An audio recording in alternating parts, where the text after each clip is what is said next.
For I know the time is close at hand. The opinions of J. Michael McCoy and his guests are not necessarily the opinions of KPOG, any particular religious denomination, or any other theological institution.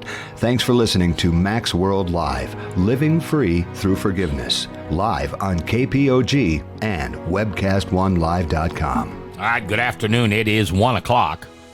On the top. I mean, right, well, okay, now it's like 30 seconds late, but it was right at 1 when we started. I just want you to know that. It's the 5th day of the 5th month in the year 2021.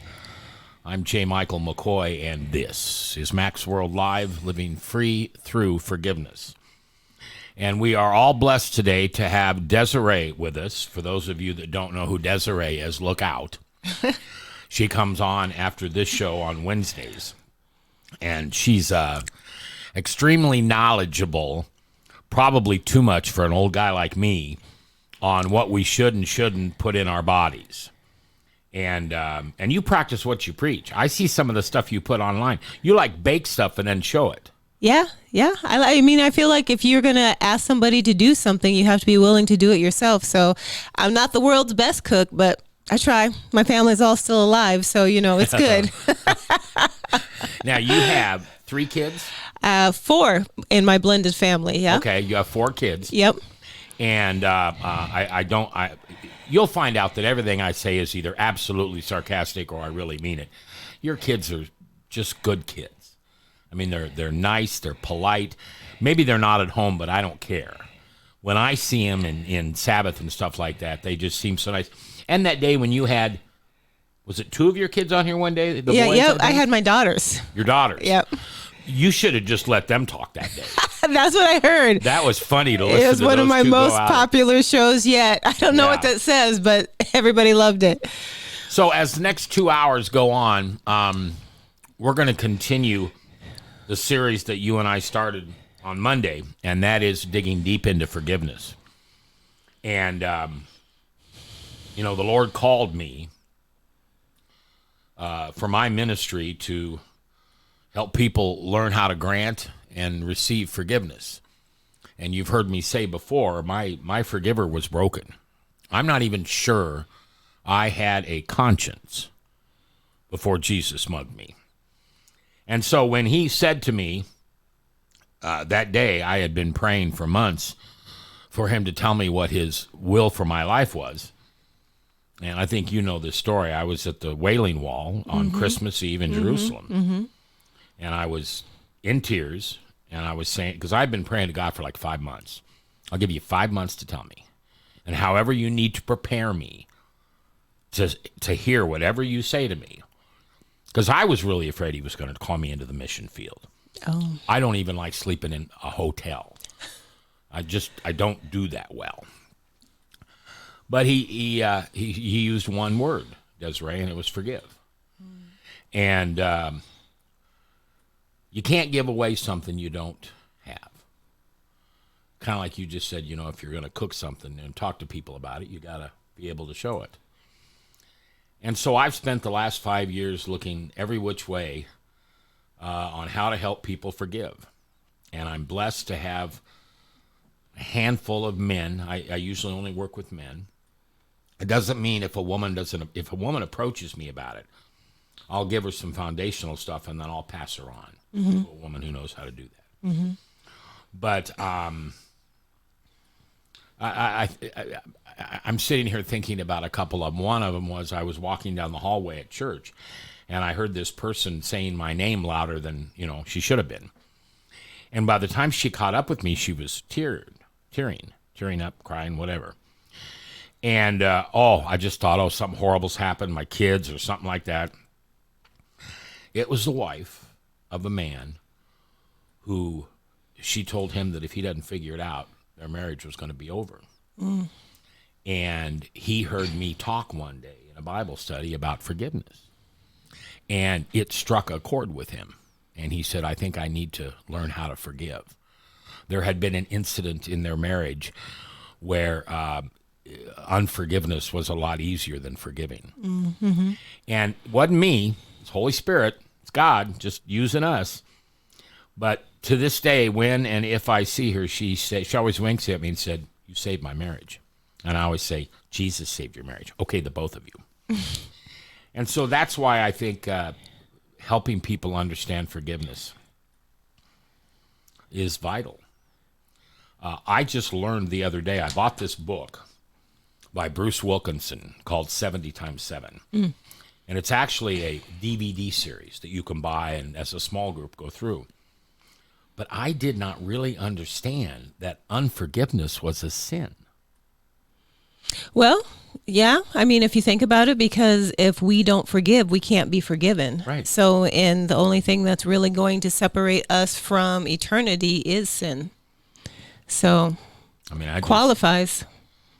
And you know, how many times did I grow up saying the Lord's Prayer? At least every Sunday, because I was a Sunday goer. And when I was young, when I'd go to sleep at night, you know, we'd pray. But forgive us our trespasses as we forgive those who trespass against us. Yeah. I really thought that was by walking through my neighbor's field. Because when you grow up in a farm country, there's always a sign that says no trespassing. No trespassing. None. And so when Jesus spoke those words to me that Christmas Eve, I knew that there was a very, very deep well that I was going to have to climb down. And he's really, really been good to me. Not just helping me forgive others, but forgiving myself. You know, if you've got a messed up relationship, whether it's a marriage or with a child or a parent or a best friend, if you think for one moment that it's not a 50-50 deal, you're wrong. Especially if you have a relationship with Jesus. And maybe they do, maybe they don't. But in the world of forgiveness, we say you got to stay on your side of the street. You know, if I was going to ask for your permission to forgive you or whatever, I couldn't say, well, I'm really sorry that I did that, Desiree, and I shouldn't have done it. But you know, Yep. if you wouldn't have said that, Yep. see, but is a verbal eraser. It is, and it makes me think also of an example. I mean, words are powerful when you're apologizing, and everybody interprets things differently. So a similar phrase that I'm thinking of along with the but is, you know, if you're apologizing to someone, instead of just saying you're sorry for what you're sorry for, another term I never really thought about it till someone took offense to it is, I'm sorry you feel that way. So you're not apologizing or taking ownership per se for what you did or is perceived that you did in that situation. You're just sorry that they feel that way. Okay, that's an interesting topic. So if I were to say to somebody, I'm sorry that's how you took it, that's a but, right? It isn't my fault. That's the way you took it. Kind of. I mean, if you started out with, I did not mean to hurt your feelings. I'm sorry I hurt your feelings. That was not my intent. That would be a better way of saying, I'm sorry, that's the way you took it.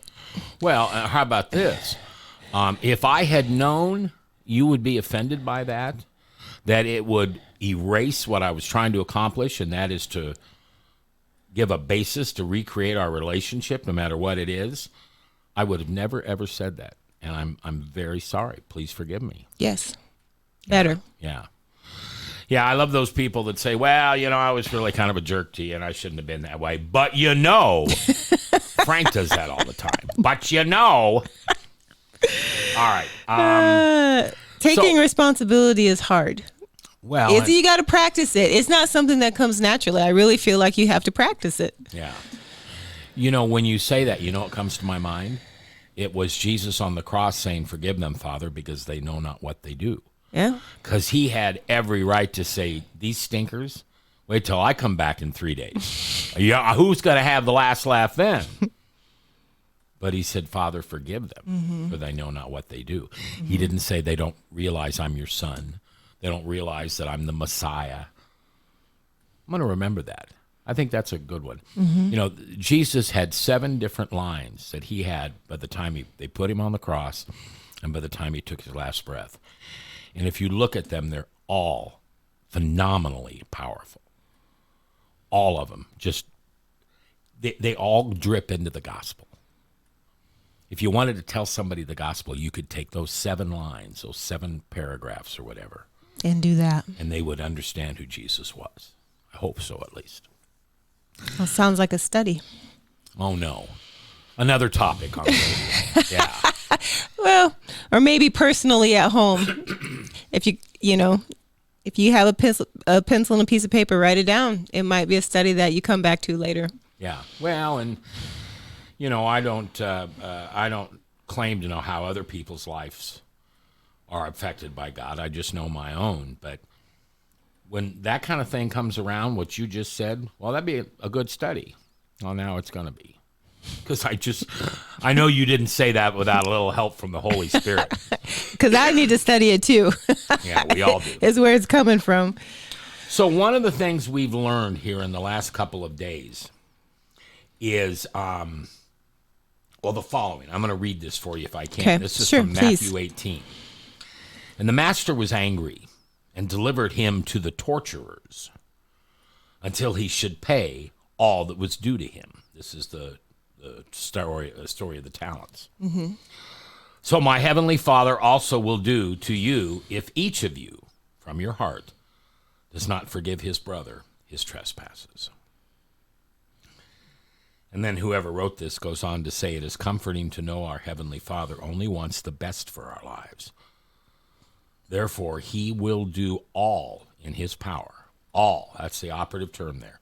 All in his power to keep us from harboring unforgiveness in our hearts. That is 5 big words. Harboring unforgiveness in our hearts. God knows the sin of unforgiveness will choke the very life out of our souls. That's pretty powerful. It is powerful. And I can relate to somebody who says, "Well, I'm not going to forgive them. After what they did to me, I'm not gonna do that. I'll never forgive that person." And when I used to hear that from somebody, I'd say, "Well, I get it. I understand." But now I feel that harboring unforgiveness in their hearts, man, that's not good. It's not good because it's eating themselves up more than the person they're not forgiving for the most part. I mean, you hear it. Well, it's like, what is that they say? It's like drinking poison and hoping it kills the other person. So, I mean, you've heard that. We've heard that before. But it's just so true. I mean, the simplest things are the most powerful things. It's not rocket science. And if you're laying away at night, Mac, grinding your teeth over something, odds are the person you're mad at is not. They're sleeping. And it's your health you're tearing apart, and your spiritual life you're putting on the line, and they're not even thinking twice about it. So who is it really hurting? Yeah, I always say that I'm letting them live rent-free between my ears. In your brain space, yes. I also say this, and I think I believe it, that actually forgiving someone is very selfish of us because we're really doing something for us. Mm-hmm. And what we're doing is we're abiding in God. We're crawling under his arms and saying, I'm going to let you take care of this. I'm going to give this to you, and I'm not going to worry about it anymore. So let's talk about that for a minute, because that's a thought that I've pondered in my mind a little bit, because so I'm divorced. Anybody who knows me knows that I'm divorced. And I was stopped in my tracks one day just thinking about, because I pray for my ex-husband and his wife. But when I forget what sparked it, but when I stop and think about the things that I was praying for, I really had to ask myself, was I really praying for him, or was I praying for me? Was I praying for something because I wanted that behavior? So, I wanted, a certain environment for my kids, or I wanted this, or I wanted that. Is it really him that I'm praying for, or is it still me that I'm praying for? But I want God to play it out through him, and then feel like I'm praying for him, because then if I can pray for him, then I've gotten farther on the road of forgiving him. But you're so right. And what you just said, everybody goes through with whoever it is they're trying to forgive. When I got divorced, it was a horrible, horrible, horrible thing because I didn't want it. And I have to drive by a building that we owned, and she's in now. And I'd go by that building, and I didn't like what it brought up in my head. So 3 years ago, here, you can tell I'm the Lutheran here. 3 years ago, for Lent, I shut the radio off, got off the phone. If somebody was sitting in the car, asked them to simply be quiet. And I prayed out loud for God to give her peace, joy, everything she's ever asked for, comfort, peace, everything. And it worked. It took a little while, but it worked. Because you're right. What I really started saying in the beginning is, I hope you make her feel like she made me feel. I hope those kids see who's really, knocking the ball over here and not doing the right thing with their dad or their grandpa or whatever. But that's what Satan would say. That's not what God would say. So it's bold of you to be able to explain that, but it means you got it figured out. I mean, and it's not that I was praying for bad things. But, the things that I was praying for, the ulterior motive is because he better show my kids that he can do that, so that he can hold it together, that he can da-da-da-da-da-da-da-da. And that's not really what it's about. Da-da-da-da-da-da-da-da-da. And that's not what it's about. I see it on the paper right now. So it's not like I was, wishing death on him or praying bad things. But again, my prayers in and of themselves, even though I called myself praying for him, they were more so for me. Yeah, I don't have it in front of me. I forgot my Bible today, but in my book, one of my favorite verses is Jeremiah 31:32. And that's the verse where it says, they will be my people and I will be their God and I will create a covenant with them, et cetera, et cetera. And then at the end, Jeremiah says that, and I will forgive their trespasses and never again remember them. That's the trick. Yeah. Well, but don't you think that's God speaking through Jeremiah telling us it's possible to forgive and forget? Yes. I mean, and we hope it's possible when it applies to us. Yeah. But then, putting that into practice when it's applying to someone else, because the other thing that we always hear all the time too is, well, I'll forgive, but I'll never forget. Yeah. And I know we can't always do exactly as God would hope us to do because we have sinful nature. But I think that's one we got to work on. You got to practice it. Yeah. You got to, for me, I've had people in my life who at one time or another have done me wrong. And I will, even before I knew Jesus or forgiveness, I would welcome them back into life. Usually it was somebody that I had to fire or they quit. And I would welcome them back in. And it was a strange feeling for me because I wasn't doing it for me. I wanted it to be over. I wanted to move on. I wanted to go back to the way things were. And some people say you can never go home. Maybe not, but you can always build a new one. It's true. And I'm blessed to have people in my life that at one time or another probably kicked them out. Or they kicked me out, one of the two. And that really that's a sense of the Holy Spirit abiding in us. Because we're absolutely doing what we know God's will is for us when it comes to those things. And sometimes you just got to fake it till you make it. And that's the hard truth. Yeah, I know. You're right. But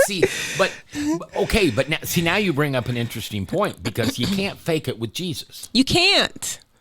So... But you can fake it. He laughs at you. He does. But if that's what it takes to move from a head knowledge to a heart knowledge as a human being, then sometimes it's just what you have to do. Yeah. I don't know what else to say. Well, I think because it takes time sometimes. Some people it's like this, and for the rest of us, it's time. Yeah. Well, and isn't it a gift the Holy Spirit grants to us to settle into Him so He can take care of some of these things that we just can't? Yes, if we let Him. Yeah. If we take it from Him and say, okay. I've always said Jesus didn't die on the cross to forgive the guy who cut out in front of me today, or the person who said something bad to me, or my neighbor who did this or did that. That's the simple stuff. Jesus died on the cross to help us forgive the things that we can't forgive. We were created that way, but sinful nature has changed that. You know, I'm a big believer in spiritual warfare, and the devil's just whispering in my ear, yeah, but you're not going to forget that, are you? Come on. After what was said, after all that was done, you don't need to forget it. How are you going to do that? Yeah. And then they did it more than once. Oh, gee, many. You know, the first time, shame on them. The second time, shame on you. I mean, that just fosters that. And for that, I'll have to say, I get it. Because at what point, you know, at some point you have to wise up. But then how do you balance the whole forgiveness thing with wising up? How does that work? For me, I got to give it to him. Yeah. Because I don't know how. Yeah. You know, we were talking earlier before we got on the air. A year ago, I started a new career with a company here in town. And this had been the first time since 1983 that I'd worked for somebody else but me. And my first few months was exactly that. Well, I just got to give that to Jesus, and he'll work that out, because there's no way I emotionally know how to handle that. You know, somebody who's just being mean or whatever they're doing. But I mean, I think that's why he died on the cross. He didn't die on the cross for the little stuff. I don't think so. I would agree with that. Yeah, he died on the cross for the big stuff. One of the things that it says in this book, and one of these days I hope to have a 4-part series, and it would probably be something that we would do 4 evenings over the course of a month maybe, or something like that. Watch these DVDs and go through this workbook. And at the end of each lesson, it's kind of like the Sabbath study, because it has day 4, day 5, day 6, and then you wrap it up on day 7, then you start again with the new lesson. But at the end, they have this little zing, which is supposed to pull on your heartstrings and make you realize that maybe you don't know everything you thought you did. And in this lesson, it says, it's called the multiplier effect. Okay. I don't know what that means. Are you experiencing God's loving discipline because there is a person you haven't forgiven? Now I'm just going to push pause there for a second.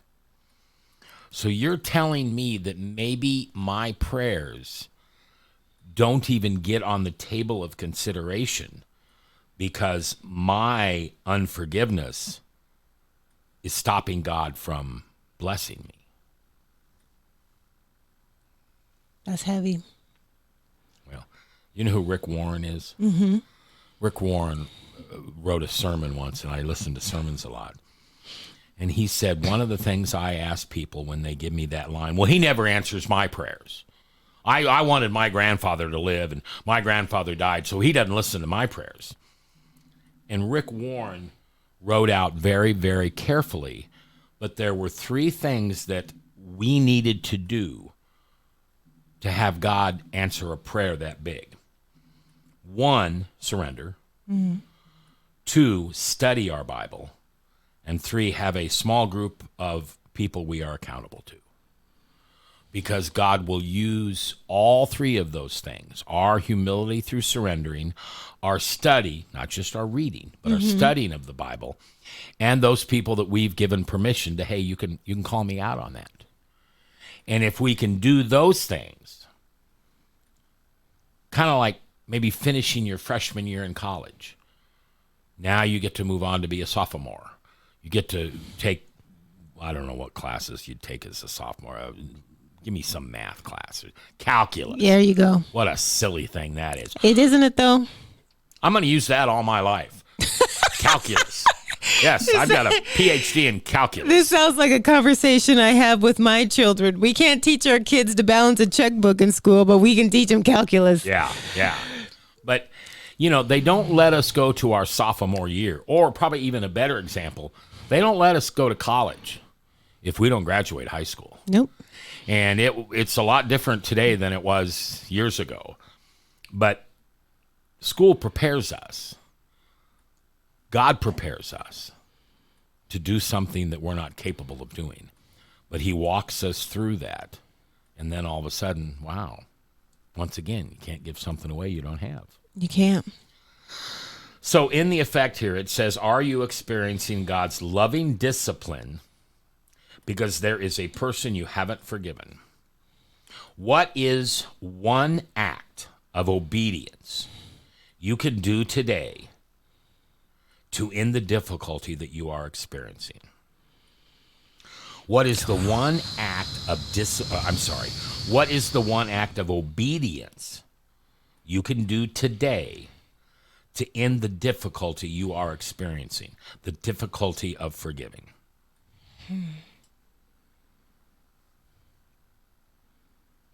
You said it earlier.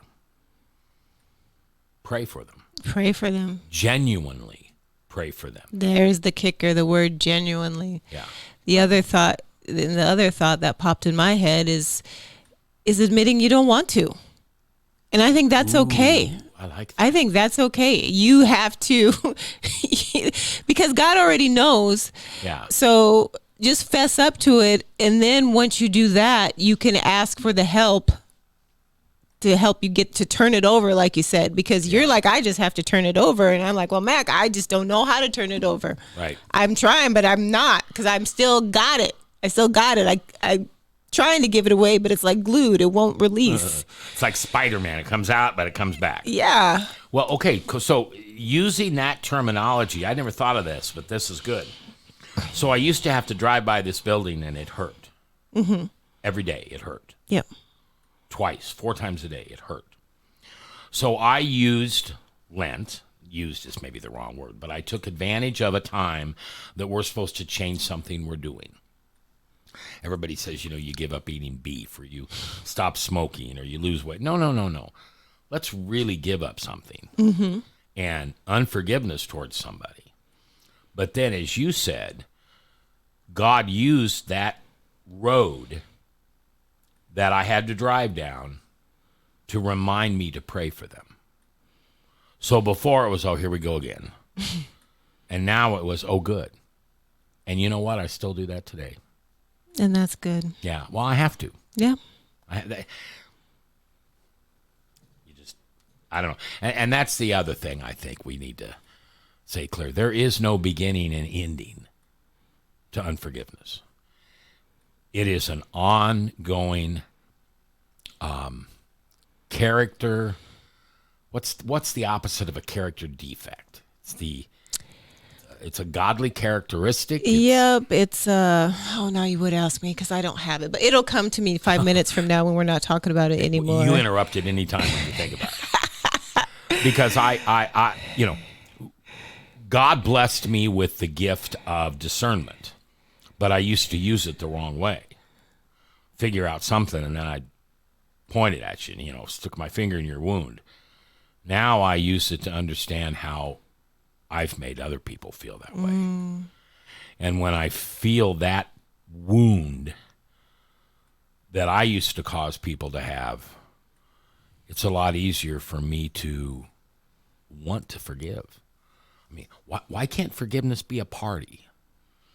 Why can't it be this wonderful, wonderful thing? Why can't we have a party on the anniversary? Why can't we have balloons in the front yard that said, I forgive? I think you can get them for $1 a piece out at, the dollar store. Because, Jesus celebrated whatever it was that he was healing. When he healed Lazarus and brought him back, it was get up. Now, I'm going to use my language, not Jesus's necessarily, but it was like, hey, old man, get up, let's go. You're just sleeping. Mary Martha, stand there and watch this. Come on, let's go. When he saw Zacchaeus in the tree, he knew what Zacchaeus was doing up there. Zacchaeus didn't know Jesus knew. So what does Jesus do? Hey, Zacchaeus, I'm coming to your house for dinner tonight. We're going to have a party. And in the process of celebrating, you're going to, well, as Jesus said, salvation will come to your home tonight. Maybe we should have forgiveness parties. That's a thought. these kids are doing these reveal the gender parties with pink or blue or whatever. Maybe we ought to have doves or white balloons that represent something that we are truly going to give over to him. Going to let it go. Just let it go. And then every time the devil whispers in our ear, oh, you're not going to forgive that. You don't have to. That was really bad.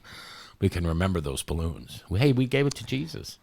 Yeah, I think, I mean, that I say that would be awesome. And at the same time, I just kind of like feel the tension in my shoulders because I'm like, oh my gosh, that would be so hard.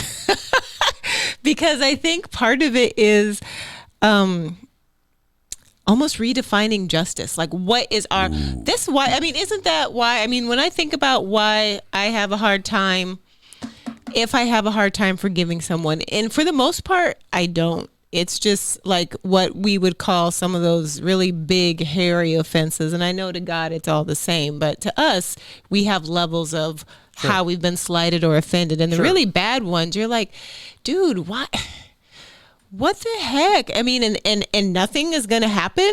Nothing, that person is not going to have to make, amends whatsoever. They just get to cut up and be mean and destroy lives and then just carry on. Where is the justice in that? I want justice. And I think that's what it comes down to. And it's so, but I have to stop and think of who was really slighted here and where does the justice need to happen?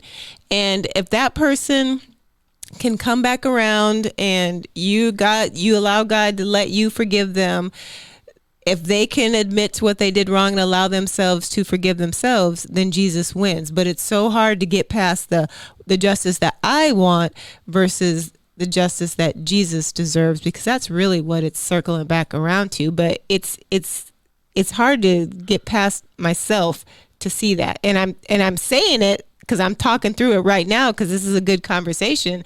But when I'm just sitting at home and I'm ticked off for whatever reason because I feel like I'm good, I'm moving on, and then like that, something takes me back, I'm not concerned about if Jesus has justice. I want my justice. Desiree's my guest today. It's 30 minutes past the hour on the 5th of May, God's year 2021. So you brought up something very important. For you or for us, I don't mean to put this just on you. Yeah. Do we need to have that person come and say, I accept your forgiveness, or please forgive me, I was wrong? Because that never happens. It doesn't, but I think on some level, I think we kind of do sometimes. Well, that's what repent is. Yeah. Repent is taking this thing and turning around and giving it to Jesus and saying, we're going to do our best not to do this again. But as you sat there and talked about it, oh my heavens, wouldn't I love that conversation? Please forgive me for what I did. And I'll tell you where I get stuck. This is so bad to say, but it's true.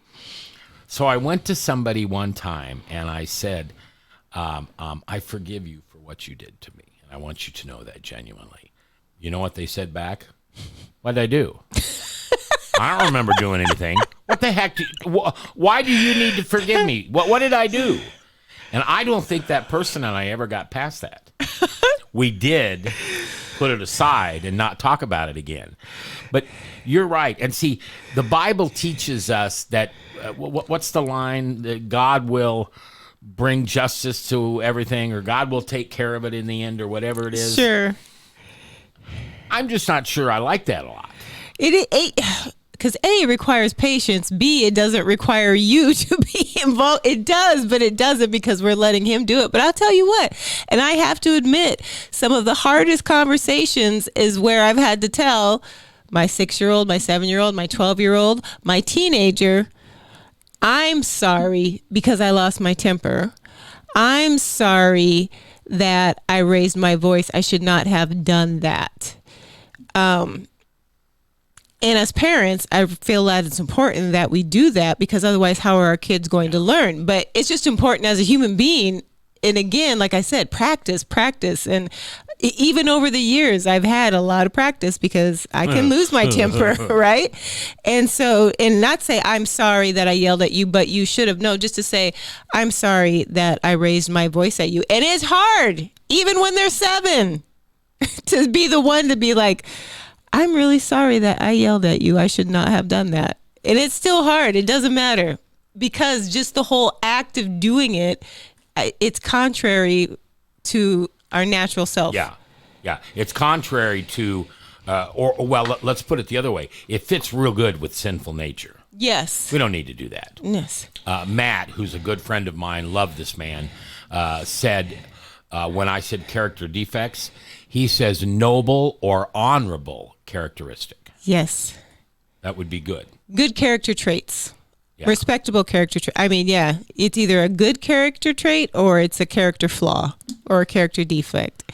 You know, you take me back to a time in my life before Jesus mugged me, and I don't think I was capable of saying I'm sorry without blaming somebody else. Let's both pick it up and it'll be 50-50.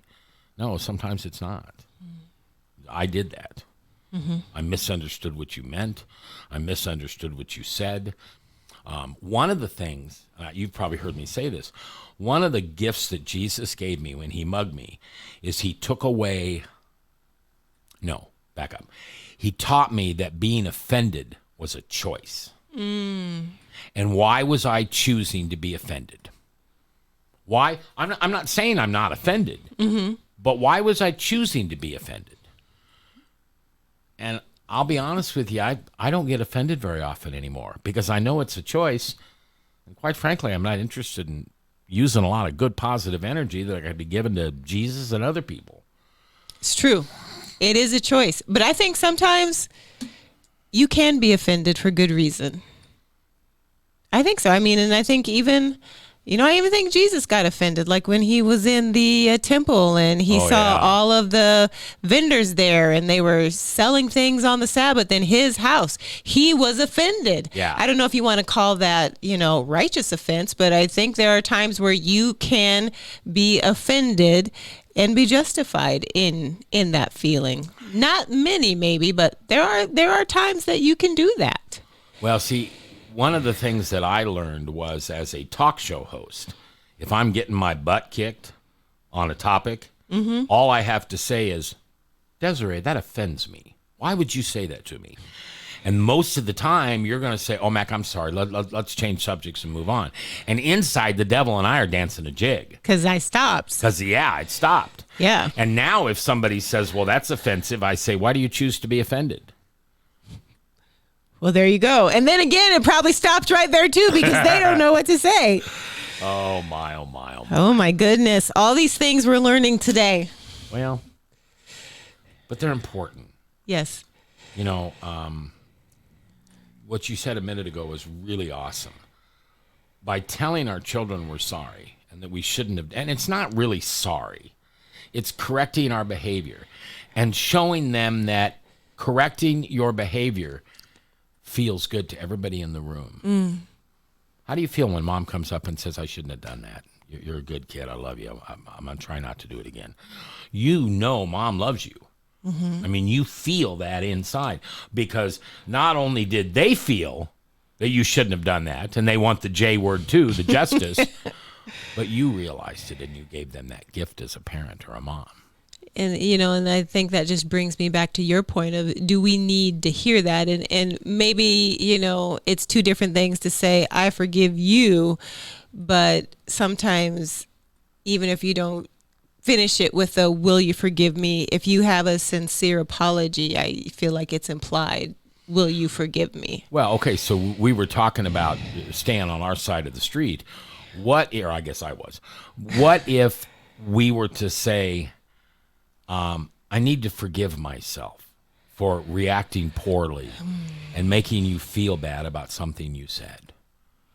So please allow me to forgive myself for making you feel bad when it really wasn't your deal. It was mine.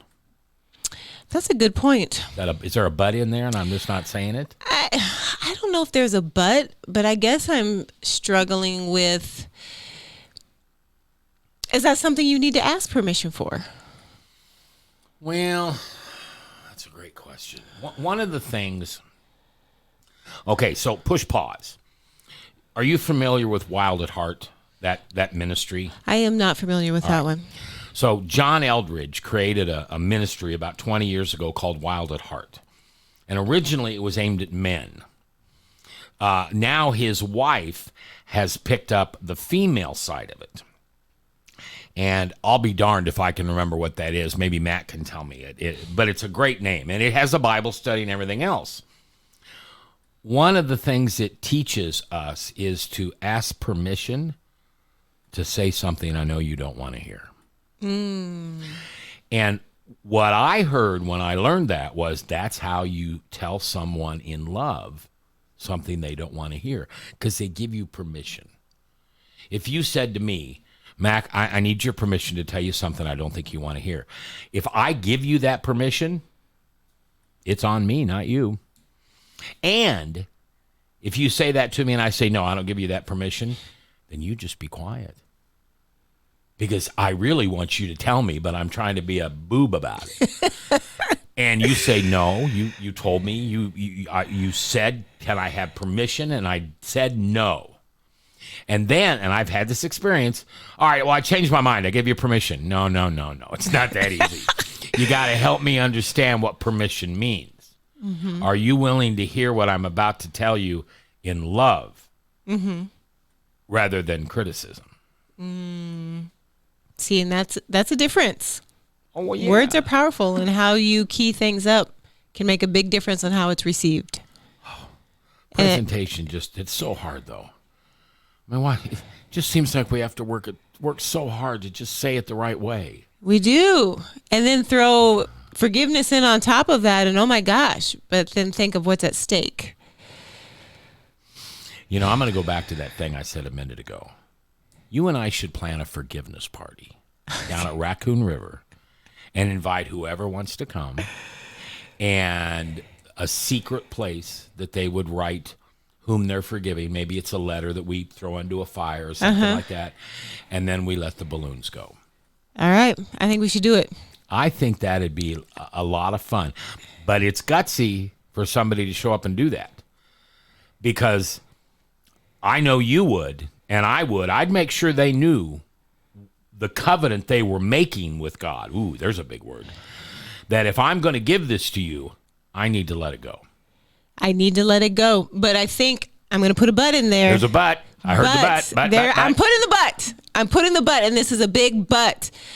But, God, I'm going to let this go. I may need your help to do it. Well, sure. And that, I mean, so because people might be like, well, if I release this balloon and I still haven't fully forgiven, then what did I just do? So, you know, it's not necessarily that forgiveness, boom, it happened just right then and there, but you're making the commitment to let it go. You're saying, I don't want to harbor this anymore. I'm going to let it go, however long that letting go process takes. But you just said the magic word. But we're asking God. We're saying, Jesus, I just can't handle this. I don't know how to do this. Yes. So I invite you in. I give you permission. Please. Yes. Please come and help me. I want to have that forgiveness party. Yes. I want to have that. And maybe, you know, I think that's what a lot of people need. They need an event. They just need to have that opportunity to say, okay, I didn't know how to do this before, but I'm here. I've got my balloon. You're showing me the way, and I am now going to take that step in making that commitment to say, I want to release this. And I can't do it without you. And I can't do it without you. See, that's the key. That's the key. You're right. You are, and it's the word, surrendering. You're surrendering that unforgiveness to God to show you how important it is that we forgive. Yep. So I'm not going to say this verbatim, but it just reminds me of what Martin Luther King said. One of his quotes is that I choose love because hate's just too big a burden to bear. Yeah. I mean, and really, I choose forgiveness because Unforgiveness. unforgiveness is too big of a burden to bear. You know, it's interesting you brought that up. So I'm sitting in, I like to go to other churches, whether they're Sabbath churches or whether they're, Sunday churches. I just enjoy, and I sit in the back and I'm quiet. I just want to experience worship. And I was in one day, and the pastor, actually a priest, asked this question: who do you hate? And he gave us some time to think about it. No. You're not done thinking about it yet, he said. Who do you hate? And it was at that moment, Desiree, I realized that I no longer hated anybody. I just didn't. I'm not trying to be holier than thou, but Yeah. I couldn't answer that question. I don't hate anybody, because it's what you just said about Martin Luther King. It just takes so much energy to hate. It does. And sometimes I think Jesus is just yelling at us, hey, I want that energy. I want that time that you spend with hating these people. Why can't you give that to me? You and the devil are hating this person, and he's teaching, and that's time away from me, and I am a jealous God He is. of the time that you don't spend with me. All right. It's about 1:15. And so what we're going to do is we're going to take a little break, play a couple of songs maybe for you. We'll be back in about 10 minutes. Desiree's going to come over and sit in this chair, because now she's going to, she's going to just pow me on my eating. I can just hear it right now. I should have brought you a big brat covered in sauerkraut and pickles and ketchup and no. No. All right. It is a Wednesday. It is the 5th day of May in the Lord's year 2021. I'm J. Michael McCoy, and if I haven't told you lately, I love my job, and I couldn't do it without you. For Desiree and Mac, we'll be back in just a few minutes here on webcast1live.com and KPOG Grimes, West Des Moines. All right.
excited. We're almost ready to go to Jerusalem. Father says we'll be leaving in a day or two now. Uncle Daniel, how did you know that the king would let the Israelites go back to Jerusalem? I mean, how did you know several years ago? My father says you've been saying for years that just about this year we could go back. How do you know? How did you... Wait.